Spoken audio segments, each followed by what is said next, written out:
Hello everyone, welcome back to my YouTube channel. आज इस session में हम डिस्कस करने वाले हैं सेट 10। सो यहाँ पे हम लोग बीपीएससी के लिए प्रैक्टिस कर रहे हैं। बीपीएससी प्रीलिम्स है 26 जुलाई को एंड यहाँ पे जो है हम लोग पूरी रिवीजन जो है वो कंप्लीट कर रहे हैं थ्रू एमसीक्यू। हर सेट में हम लोग मोस्ट इंपॉर्टेंट जो है 50 एमसीक्यू डिस्कस करते हैं एंड यहाँ पे जो है हमारा सेट 10 है। सो स्टार्ट करते हैं वीडियो को। चैनल पर आप लोग नए हैं तो सब्सक्राइब कर लें, वीडियो अच्छी लगे तो लाइक कर दें, अपने दोस्तों के साथ भी शेयर करें। फर्स्ट क्वेश्चन है हमारा, Who was the founder of the Radha Swami Satsang movement started in Agra in 1861? So एक तो आपको ईयर पता होना चाहिए। 1861 में जो है राधा स्वामी सत्संग मूवमेंट जो है ये स्टार्ट किया गया था एंड कहाँ किया गया था? उत्तर प्रदेश में, आगरा में। 1861 ईयर था। यहाँ पे इसको पूछ रहे हैं कि इसके फाउंडर कौन थे। तो इसके फाउंडर थे शिवदयाल खत्री। तो शिवदयाल खत्री ने जो है ये, जिन्हें स्वामी जी महाराज भी कहा जाता था, इन्होंने स्टार्ट किया था 1861 में आगरा में राधा स्वामी सत्संग। तो ऑप्शन ए जो हो जाएगा हमारा राइट आंसर हो जाएगा। नेक्स्ट है द हाईली टेक्निकल टर्म निवि, परिधान एंड आदिवासा इन वैदिक लिटरेचर रिप्रेजेंटेड। सो वैदिक लिटरेचर में जो है जैसे कि हमें हर चीज़ के लिए अलग अलग टर्म देखने को मिलती है। जैसे कि रिवर्स के जो एंशिएंट नेम है वो हमें वैदिक लिटरेचर से पता चलते हैं एंड जैसे वीट को क्या कहते थे, बार्ले को क्या कहते थे, ठीक है, राइस को क्या कहते थे। तो ये सारी चीज़ें हमने पहले भी डिस्कस की है। इन सब चीज़ों के लिए अलग टर्म यूज़ की जाती थी, ठीक है। तो इसी तरीके से यहाँ पूछें कि निवि, परिधान एंड आदिवासा ये जो है ये टर्म किस चीज़ के लिए यूज़ की जाती थी। तो ये जो होते थे ये डिफरेंट टाइप्स ऑफ गारमेंट्स होते थे जिन्हें लोग पहना करते थे, मतलब जो कपड़े होते थे तो उन कपड़ों के नाम थे निवि, परिधान एंड आदिवासा। तो यहाँ पे अगर हम बात करते हैं तो आदिवासा जो होता था ये अपर वेल या फिर क्लॉक होता था एंड ये जो है परिधान, ये लोअर जो होता था, लोअर ड्रेस होती थी। तो यहाँ पे क्या हो जाएगा हमारा right answer? Different types of garments Warne by people. So option A जो हो जाएगा यहाँ पे राइट आंसर हो जाएगा। नेक्स्ट है which European power built their first factory in India at Masulipatnam in 1605। So अगर हम बात करते हैं सबसे पहले पावर आई थी पोर्टुगीज, ठीक है, पोर्टुगीज आई थी एंड पोर्टुगीज सबसे पहले कहाँ आए थे? तो सबसे पहले जो है पोर्टुगीज कैलिकट आए थे, ठीक है। इसके बाद इन्होंने बट फर्स्ट फैक्ट्री जो स्टैब्लिश किया पोर्टुगीज ने फर्स्ट स्टैब्लिश की है फैक्ट्री कहाँ पे? कोचिन में, ठीक है। सो कोचिन में जो है 1503 में जो है ये फैक्ट्री लगाई थी पोर्टुगीज ने। वहीं सेकंड पावर कौन थी? सेकंड पावर जो इंडिया आई है वो आई है पोर्टुगीज के बाद। हमने डिस्कस किया था पोर्टुगीज के बाद आए हैं डच, ठीक है। डच ईस्ट इंडिया कंपनी जो है ये इस्टेब्लिश हुई थी 1602 में, ठीक है। 1602 में इस्टेब्लिश हुई थी एंड 1605 में फर्स्ट फैक्ट्री इंडिया में लगाई थी मसूलीपट्टनम में, ठीक है। मसूलीपट्टनम में फर्स्ट फैक्ट्री जो है लगाई थी किसने? डच ने। तो यहाँ पे ऑप्शन ए जो हो जाएगा ये हमारा राइट आंसर हो जाएगा, डच, ठीक है। सो 1605 में मसूलीपट्टनम में फर्स्ट फैक्ट्री लगाई थी डच ने। सो ऑप्शन ए हो जाएगा यहाँ पे हमारा राइट आंसर। नेक्स्ट है Who among the following established the depressed class mission society in Bombay in 1906। तो 1906 में जो है डिप्रेस्ड क्लास मिशन सोसाइटी ये किसने जो है स्टार्ट की थी, एस्टैब्लिश की थी? एक तो ये पता होना चाहिए 1906 में इसको स्टार्ट किया गया था एंड ये जो है वी आर शिंदे ने, जिनका नाम था महर्षि वित्तल रामजी शिंदे, ठीक है, महर्षि वित्तल रामजी शिंदे। तो यहाँ पे वी आर शिंदे जो हो जाएगा ये हमारा राइट आंसर हो जाएगा। इन्होंने जो है depressed class mission society start किया था बॉम्बे में 1906 में। सो ऑप्शन ए जो हो जाएगा यहाँ पे हमारा राइट आंसर हो जाएगा। नेक्स्ट है द डायनामिक जुडिशियल ऑफिस आमिल during the Shershah Suri and Akbar administration handled what domain. तो आमिल जो है क्या हैंडल करता था? ये किस चीज़ का ऑफिसर होता था? आमिल जो होता था ये लैंड रेवेन्यू कलेक्शन का जो होता था ये इंचार्ज होता था, ठीक है, land revenue collection at pargana level. तो यहाँ पे ऑप्शन ए हो जाएगा हमारा right answer. Next question is during the revolt of 1857 which British officer was responsible for suppressing the rebellion in Allahabad and Banaras with extreme severity. तो यहाँ पे मैंने आपको पहले ही बताया था कि रिवोल्ट ऑफ 1857 जो है, एक तो इसके लीडर्स जो है लोकल लीडर्स वो बहुत इंपॉर्टेंट हैं एंड वहाँ पे जो है हर जगह, जैसे कानपुर हो गया, झांसी हो गया, ठीक है, जगदीशपुर हो गया, तो यहाँ पे जो है सप्रेस जो किया है रिवोल्ट को, तो उन जो है ब्रिटिश ऑफिसर्स का नाम भी इंपॉर्टेंट हो जाता है, ठीक है। वो ब्रिटिश ऑफिसर्स का नाम भी इंपॉर्टेंट हो जाता है क्योंकि एग्जाम में पूछा जाता है। तो यहाँ पे यही पूछ रहे हैं कि कौन सा ब्रिटिश ऑफिसर था जिसने सप्रेस किया था रिवोल्ट को इलाहाबाद में एंड बनारस में, ठीक है। सो रिवोल्ट ऑफ 1857 तो ये कौन था? जेम्स नील। तो यहाँ पे कॉलोनल जेम्स जो था ये हमारा राइट आंसर हो जाएगा, colonel James Neill. Option A is the right answer. The next question is the famous Eka movement, unity movement भी जिसे कहा जाता है, ये स्टार्ट हुआ था 1921 में। कहाँ पे हुआ था? अवध में स्टार्ट हुआ था, ठीक है। यहाँ पूछ रहे हैं कि इसके लीडर कौन थे, इसको लेडी किसने किया था? सो एका मूवमेंट स्टार्ट किया था ये मदारी पासी ने। ऑप्शन ए जो हो जाएगा हमारा राइट आंसर हो जाएगा, Madari Pasi. The next question is the secret revolutionary group Anushilan Samiti in Dhaka was, जो ढाका का है बांग्लादेश में, ठीक है, बांग्लादेश की कैपिटल है, was formally organized in 1905 by home. So 1905 में अनुशीलन समिति जो है ये स्टार्ट की थी, एंड अनुशीलन समिति जो है ये किसने स्टार्ट की थी, अनुशीलन समिति स्टार्ट की थी पुलिन बिहारी दास। तो यहाँ पे ऑप्शन ए जो हो जाएगा राइट आंसर हो जाएगा, सीक्रेट रिवोल्यूशनरी ग्रुप था अनुशीलन समिति, सो पुलिन बिहारी दास जो हो जाएगा हमारा यहाँ पे राइट आंसर हो जाएगा। ये जो है अनुशीलन जो हमने डिस्कस किया था, जो अनुशीलन समिति हमने पहले डिस्कस किया था, तो ये उसी का जो है एक ब्रांच था जो ढाका में स्टार्ट किया गया था, ठीक है। सो ये किसने किया था, ये किया था पुलिन बिहारी दास ने, इस वजह से यहाँ पे ईयर भी मेंशन है 1905 एंड क्या कहते हैं जगह भी मेंशन है। नेक्स्ट है the conceptual architecture layout double dome, ठीक है, was first introduced in Delhi. So Delhi में सबसे पहले स्टार्ट हुआ ये डबल डोम का सिस्टम, एंड ये पूछ रहे हैं कि कौन से स्ट्रक्चर में जो है ये सबसे पहले स्टार्ट किया था। तो ये टूम्ब ऑफ सिकंदर लोधी, सिकंदर लोधी के टूम्ब में जो है ये हमें डबल डोम का कॉन्सेप्ट देखने को मिलता है। तो यहाँ पे ऑप्शन ए जो हो जाएगा हमारा राइट आंसर हो जाएगा। और ये लोकेटेड कहाँ है, ये लोकेटेड है लोधी गार्डन में, ठीक है, Lodhi garden. The next question is who was the British prime minister when the historic communal award, ठीक है। सो यहाँ पे कम्युनल अवार्ड जो है 1932 में जो है ये अनाउंस किया था, ठीक है, जिसे मैकडोनल्ड अवार्ड भी कहा जाता है, एंड ये रामसे मैकडोनल्ड जो था ये प्राइम मिनिस्टर था इंग्लैंड का। सो ऑप्शन ए हो जाएगा हमारा यहाँ पे राइट आंसर। अगस्त 1932 में जिसे कम्युनल अवार्ड कहा जाता है और मैकडोनल्ड अवार्ड भी कहा जाता है। क्यों कहा जाता है, क्योंकि ये मैकडोनल्ड ने ही अनाउंस किया था ये, और ये जो मैकडोनल्ड था रामसे मैकडोनल्ड ये प्राइम मिनिस्टर था, ब्रिटिश प्राइम मिनिस्टर था। सो यहाँ पे ऑप्शन ए जो हो जाएगा हमारा राइट आंसर हो जाएगा, Ramsay McDonald. The next question is Which mountain peak is structurally designated as the highest point of the Vindhyan range? So Vindhya range की हाईएस्ट पॉइंट पूछ रहे हैं, तो हाईएस्ट पीक पूछ रहे हैं विंध्या रेंज की, तो ये है सद्भावना शिखर, सद्भावना शिखर जिसे गुडविल पीक भी कहा जाता है। तो यहाँ पे ऑप्शन ए जो हो जाएगा ये हमारा राइट आंसर हो जाएगा। और ये है कहाँ, ये है मध्य प्रदेश में, विंध्या रेंज का है, विंध्या रेंज है मध्य प्रदेश में, तो आपको पता होना चाहिए ऑप्शन ए जो है राइट आंसर हो जाएगा। नेक्स्ट है what is the standard physical term used for lines connecting places experiencing equal amounts of cloudiness on a map. So हमने डिस्कस किया था एक तो एटमॉस्फेरिक प्रेशर, ठीक है, एटमॉस्फेरिक प्रेशर के लिए कौन सा टर्म यूज़ करते हैं, फिर हमने सेम टेम्परेचर को जो डिफरेंट प्लेसेस पे जो सेम टेम्परेचर हमें देखने को मिलते हैं उस लाइन को जब हम इमेजिनरी लाइन से जब कनेक्ट करते हैं तो उसके लिए कौन सा टर्म यूज़ किया जाता है टेम्परेचर के लिए, ठीक है, एटमॉस्फेरिक प्रेशर के लिए। अब यहाँ पे पूछ रहे हैं कि क्लाउडीनेस, ठीक है, अगर सेम अमाउंट ऑफ क्लाउडीनेस अगर है कहीं पे प्लेसेस पे, सेम प्लेसेस पे, तो इन दो प्लेसेस को हमने जो कनेक्ट करेंगे जिस लाइन से, उस लाइन को क्या कहते हैं, ठीक है, तो उसे हम क्या कहते हैं। एक चीज़ आप लोगों ने ध्यान रखना है कि नेफ्स जो होता है, नेफ वर्ड जो है अगर आपको कहीं भी दिख रहा है, ठीक है, और आपको नहीं आइडिया है कि किस चीज़ के लिए, और वहाँ पे क्लाउड का जिक्र है क्वेश्चन में, ठीक है, सो नेफ जो है वो रिलेटेड होता है किससे, क्लाउड से, ठीक है, क्लाउड से जो है रिलेटेड होता है नेफ। सो यहाँ पे हमारा राइट आंसर हो जाएगा आइसोनेफ्स, ऑप्शन ए हो जाएगा right answer, isonephs. The next question is the distinct plateau feature called Karbi Anglong plateau is structurally an extension of which landmark. So Karbi Anglong plateau की अगर हम बात करें तो ये जो है पेनिनसुलर इंडियन प्लेट्यू का जो है ये पार्ट माना जाता है, और ये प्लेट्यू कहाँ है, ये प्लेट्यू है असम में, ठीक है। तो यहाँ पे हमारा ऑप्शन ए हो जाएगा right answer, peninsular Indian plateau. The next question is in the standard classification in Indian soils the highly fertile bhangar soil structurally refers to. So एक होता है खादर, एक होता है भांगार, ठीक है। सो भांगार जो होता है ये क्या होता है, ये जो है ओल्ड एलुवियल सॉइल होती है, ठीक है, older alluvial soil. So option A जो हो जाएगा हमारा यहाँ पे राइट आंसर हो जाएगा, ओल्डर एलुवियल सॉइल। नेक्स्ट है, अच्छा, और इसमें अगर हम बात करते हैं ओल्डर एलुवियल सॉइल में जो हमें कंकड़ की जो है कंकड़ बहुत ज़्यादा देखने को मिलता है, ठीक है, कंकड़ यानी कि कैल्शियम कार्बोनेट नोड्यूल्स जो होते हैं ये सबसे ज़्यादा हमें देखने को मिलते हैं ओल्डर एलुवियल सॉइल में, कैल्शियम कार्बोनेट नोड्यूल्स। तो ये नाम याद रखना है आपको।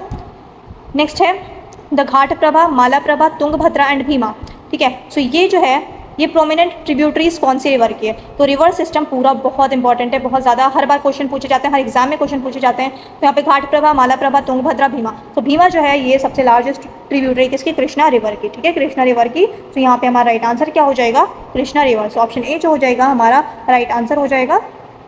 नेक्स्ट है which geological formation series in India is highly celebrated for containing rich reserves of copper and manganese ore। So कौन से जो है उसमें हमें कौन से रॉक सिस्टम में हमें सबसे ज़्यादा कॉपर एंड मैंगनीज ओर देखने को मिलते हैं। तो ये जो है ये धारवाड़ रॉक सिस्टम जो हो जाएगा हमारा राइट आंसर हो जाएगा। धारवाड़ रॉक सिस्टम में हमें मैंगनीज, कॉपर ये सब देखने को मिलते हैं, ठीक है। So option A is the right answer. Next है the localized hot weather wind accompanied by sharp showers that help coffee berries ripen early in Karnataka is। So in showers को जो है क्या कहते हैं, तो जो लोकल शावर्स नेम है ये सब आपको याद होना चाहिए, इसको हम कहते हैं ब्लॉसम शावर्स या फिर चेरी ब्लॉसम्स, ठीक है। सो ऑप्शन ए जो हो जाएगा राइट आंसर। और ये जो है ये बहुत अच्छी शावर होती है, जो माना जाता है कि कॉफ़ी कल्टिवेशन के लिए बहुत इंपॉर्टेंट होता है, ठीक है। So option A is the right answer. Next है the vast flat float under water depression that drops steeply at the edge of the continental slope is termed. तो इसे क्या कहते हैं, अच्छा जो ओशनोग्राफी है उसमें, ओशनोग्राफी में मोस्टली जो पूरे ओशन के अंदर के जितने भी फीचर्स है, ओशनिक फीचर्स, वो सब बहुत छोटा सा पार्ट होता है ओशनोग्राफी का, ये आपने कर लिया होगा। तो यहाँ पे जो है राइट आंसर हमारा क्या हो जाएगा इसका, ये हो जाएगा डीप ओशन बेसिन, जिसे हम एबिसल फ्लोर भी कहते हैं। ये हमने पहले भी डिस्कस किया था, एबिसल फ्लोर या एबिसल प्लेन भी कहा जाता है। सो ऑप्शन ए जो हो जाएगा हमारा राइट आंसर हो जाएगा। नेक्स्ट है which high altitude mountain pass connects Sikkim directly with the Tibet autonomous region of China. So Sikkim और तिब्बत को जो है कौन सा पास जो है वो कनेक्ट करते हैं, तो कौन सा पास कनेक्ट करता है, ये करता है नाथुला पास, और जो कि स्टार्ट हुआ था 2006 में, ठीक है। 2006 में रीओपन किया गया था। तो यहाँ पे नाथुला पास जो हो जाएगा हमारा राइट आंसर हो जाएगा, ऑप्शन ए। नेक्स्ट है अच्छा स्ट्रेट्स हो गए और डैम्स हो गए इंडिया के, रिवर सिस्टम हो गया, ठीक है, एंड माउंटेन पीक्स हो गई, ये सब बहुत इंपॉर्टेंट होता है पीसीएस के लिए, यहाँ से हमेशा क्वेश्चंस बनते हैं हमेशा, ठीक है। एंड पासेस हो गए इंपॉर्टेंट पासेस, ठीक है, important passes, and east to west या वेस्ट टू ईस्ट या फिर नॉर्थ टू साउथ या फिर साउथ टू नॉर्थ, ये जो है सारे डायरेक्शंस आपको पता होना चाहिए। एंड वेस्टर्न घाट्स की कौन सी हाईएस्ट पीक है, ईस्टर्न घाट्स की कौन सी हाईएस्ट पीक है, ठीक है। सो ये सारी चीज़ें आपको पता होनी चाहिए। एंड कौन सी बॉर्डर जो है कौन से स्टेट को टच कर रही है, सो ये सब आपको बहुत अच्छे से पता होना चाहिए, ठीक है। यहाँ से क्वेश्चंस बनते ही बनते हैं। नेक्स्ट है in the global planetary current matrix the warm ocean current. So ocean currents जो है, ओशनोग्राफी बहुत छोटा सा पार्ट है, आपको अच्छे से जो अगर कर लिया तो बहुत सारे क्वेश्चन जो है आप लोगों के सॉल्व हो सकते हैं बहुत इजीली। तो यहाँ पे वार्म ओशन करंट मैंने आपको पहले ही बताया था, ओशन करंट्स इंपॉर्टेंट है, कोल्ड ओशन करंट है, वार्म ओशन करंट है, ये सब इंपॉर्टेंट हो जाते हैं। यहाँ पे वार्म ओशन करंट पूछे जो फ्लो करता है नॉर्थवर्ड, नॉर्थ की तरफ फ्लो करता है along the eastern coast of Japan, Japan के ईस्टर्न कोस्ट में, ठीक है, जापान के ईस्टर्न कोस्ट में। तो जापान के ईस्टर्न कोस्ट में अगर हम बात करते हैं यानी कि पैसिफिक ओशन में, सो ये जो है कौन सा हमारा जो है करंट है, ये है हमारा कुरोशियो करंट, ये वार्म करंट है, ठीक है। सो ए ऑप्शन जो हो जाएगा यहाँ पे हमारा राइट आंसर हो जाएगा। नेक्स्ट है under which article of the constitution can the parliament create और एबॉलिश लेजिस्लेटिव काउंसिल। तो पार्लियामेंट जो है कौन से आर्टिकल के तहत जो है स्टेट्स में क्रिएट कर सकती है या फिर एबॉलिश कर सकती है लेजिस्लेटिव काउंसिल, ठीक है, यानी कि विधान परिषद। सो लेजिस्लेटिव काउंसिल जो है 6 स्टेट्स में, सिर्फ और सिर्फ 6 स्टेट्स में, ये आपको पता होना चाहिए। आर्टिकल कौन सा है, आर्टिकल 169। सो ऑप्शन ए हो जाएगा हमारा right answer, article 169। The next question is the precise framework of suspension of fundamental rights during emergency is adapted from the which constitution of, है ना। सो कौन सी कंट्री के कॉन्स्टिट्यूशन से हमने ये प्रोविजन लिया है कि फंडामेंटल राइट्स जो है हमारे ये स्नैच कर सकती है पार्लियामेंट ऑफ इंडिया, ठीक है, ड्यूरिंग नेशनल इमरजेंसी या कोई भी इमरजेंसी हो। सो ये जो है ये हमने वीमर कॉन्स्टिट्यूशन से लिया है, जिसे हम जर्मनी कॉन्स्टिट्यूशन कहते हैं। सो ऑप्शन ए जो हो जाएगा हमारा राइट आंसर हो जाएगा जर्मनी कॉन्स्टिट्यूशन या फिर वीमर कॉन्स्टिट्यूशन। नेक्स्ट है which constitutional amendment act explicitly granted statutory backing and constitutional status to national urban local bodies. So urban local bodies को जो है कॉन्स्टिट्यूशनल स्टेटस मिला है 74th अमेंडमेंट एक्ट ऑफ 1992। वहीं पंचायत के लिए कौन सा है 73rd for panchayat and for municipalities 74th amendment act of 1992। So option A हो जाएगा राइट आंसर। नेक्स्ट है who holds the ultimate constitutional authority to decide whether a member of parliament has become subject to disqualification under the anti defection law. So anti defection law जो है ये 1985 में जो है इसको इंसर्ट किया गया था 1985 में through 52nd constitutional amendment act 1985। And anti defection law schedule important हो जाता है एंटी डिफेक्शन लॉ का 10th शेड्यूल, ठीक है। 10th शेड्यूल यहाँ पे पूछने की किसकी पावर होती है, ठीक है, एंटी डिफेक्शन लॉ के ऊपर ये प्रिजाइडिंग ऑफिसर की जो है ये पावर होती है। राज्यसभा में किसकी पावर हो जाएगी, चेयरमैन की। एंड वहीं लोकसभा की अगर हम बात करें तो स्पीकर ऑफ द लोकसभा यानी कि प्रिजाइडिंग ऑफिसर जो हो जाएगा राइट आंसर हो जाएगा presiding officer of the respective house. The next question is the conceptual consolidated fund of India is formally established under which article of the constitution. So consolidated fund of India जो है ये कौन से article में है, मैं आपको बार बार कह रही हूँ, जो बेयर एक्ट है वो बहुत ज़्यादा इंपॉर्टेंट है। तो एक्ट्स आपको बहुत अच्छे से पता होना चाहिए, हर जो है आर्टिकल पता होना चाहिए, सारे आर्टिकल्स अच्छे से पता होना चाहिए आपको। तो consolidated fund of India article 266 clause 1। So option A हो जाएगा यहाँ पे हमारा राइट आंसर।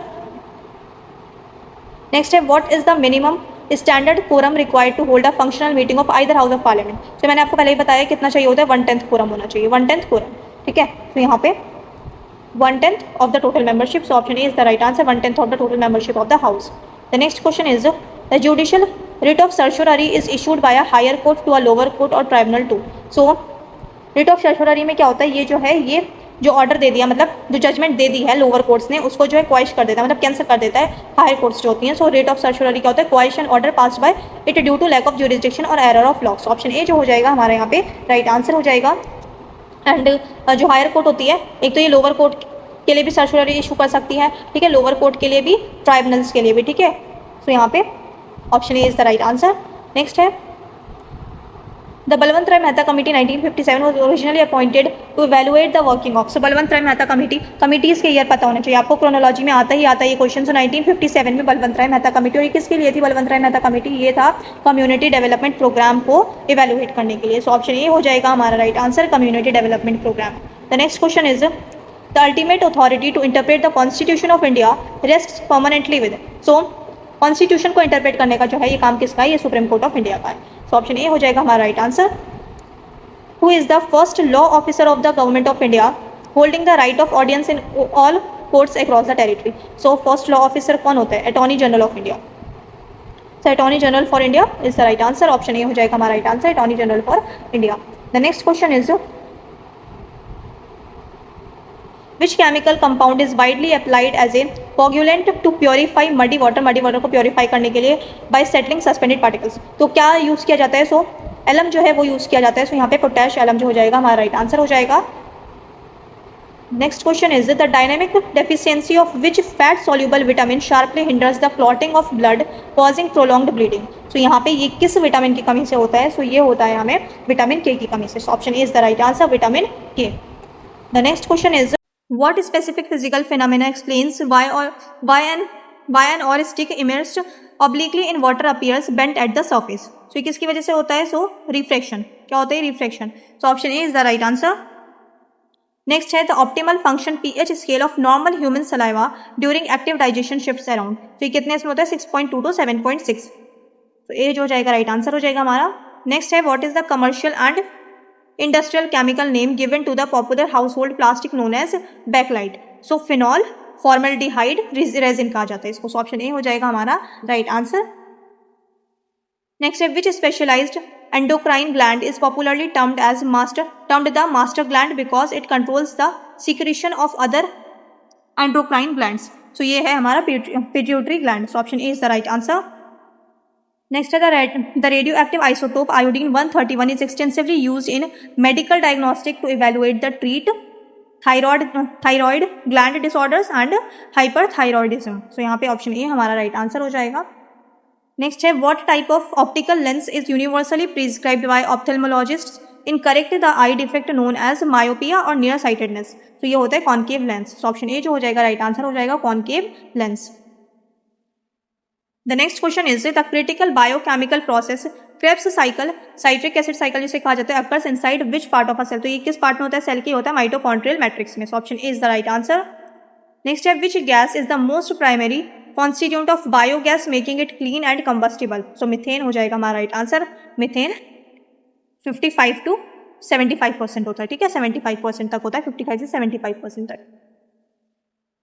नेक्स्ट है India recently launch its advanced navigation satellite NVS-01। It belongs to which dedicated regional navigation constellation. So ये जो हो जाएगा हमारा यहाँ पे ये नाविक जो है राइट आंसर हो जाएगा। Option is the right answer, NavIC. The next question is the macroeconomic term base effect. Base effect क्या होता है, सो बेस इफेक्ट जो होता है ये होता है price levels of the corresponding month of the previous year और inflation calculation. So option is the right answer. Next है which city has been officially declared as India's first water plus certified city under Swachh Survekshan. सो ये जो है ये है हमारी कौन सी city, Indore, और इसको डिक्लेयर किया गया था 2021 में, ठीक है। सो 2021 में, ये भी आपको याद रखना है। So option is the right answer. Next है what type of unique bonds are issued by institutions where the capital raised is exclusively locked for financing eco friendly. So यहाँ पे जो भी फंड रेस्ट किया जाता है वो eco friendly renewable energy projects के लिए किया जाता है। ये क्या है, ये कौन से बॉन्ड्स होते हैं, ये होते हैं हमारे ग्रीन बॉन्ड्स, ठीक है, ये होते हैं हमारे green bonds. So option A हो जाएगा राइट आंसर। नेक्स्ट है the global risk report. Global risk report कौन जो है वो इशू करता है, ये जो है कौन सी बॉडी जो है एनुअली रिलीज करती है इसे, so World Economic Forum, WEF is the right answer. Next है India's pioneering commercial scale green hydrogen plant integrated with a floating solar grid has been commission at which site. तो किस site पे लगाई गई, मैंने आपको कल भी बताया था, कवास। कवास साइट है कहाँ, गुजरात में। बिल्ड किया है NTPC ने। सो ऑप्शन ए हो जाएगा यहाँ पे right answer, Kawas. The next question is the state where an economy experiences inflation, economic inflation बढ़ रही है, ठीक है, इन्फ्लेशन है, अलॉन्गसाइड करेंसी डिवैल्यूएशन, करेंसी जो है उसकी वैल्यू गिरती जा रही है due to excess printing of legal tender without production backup. So ये जो है ये किस उसमें होता है, इस चीज़ को क्या कहा जाता है, इस पूरी सिचुएशन को, तो इसे हम कहते हैं hyperinflation. So option A हो जाएगा हमारा right answer, hyperinflation. The next question is who is the chairman of the 16th finance commission. So 16th finance commission जो है इसके चेयरमैन कौन है, Arvind Panagariya. So option B जो हो जाएगा right answer, Arvind Panagariya. The dynamic tech platform यूविन launch by the union health ministry manages the digital tracking of what process. सो यूविन जो है ये क्या ट्रैक करता है, ये ट्रैक करता है रूटीन इम्यूनाइजेशन रिकॉर्ड्स, ठीक है, of pregnant women and children. So option A जो हो जाएगा ये राइट आंसर हो जाएगा। लास्ट क्वेश्चन है हमारा, which apex financial institutions manages the execution mechanics of the RIDF यानी कि rural infrastructure development fund allocation to states. So कौन सी फाइनेंशियल इंस्टीट्यूशन जो है ये सब देखती है, सो ये जो है ये देखता कौन है, नाबार्ड, ठीक है, नाबार्ड मैनेज करती है पूरा। सो ऑप्शन ए हो जाएगा हमारा right answer, NABARD. I hope आप लोगों ने अच्छे से प्रैक्टिस की होगी। चैनल पे आप लोग नए हैं तो सब्सक्राइब कर लें, वीडियो अच्छी लगे तो लाइक कर दें। मिलते हैं नेक्स्ट सेशन में।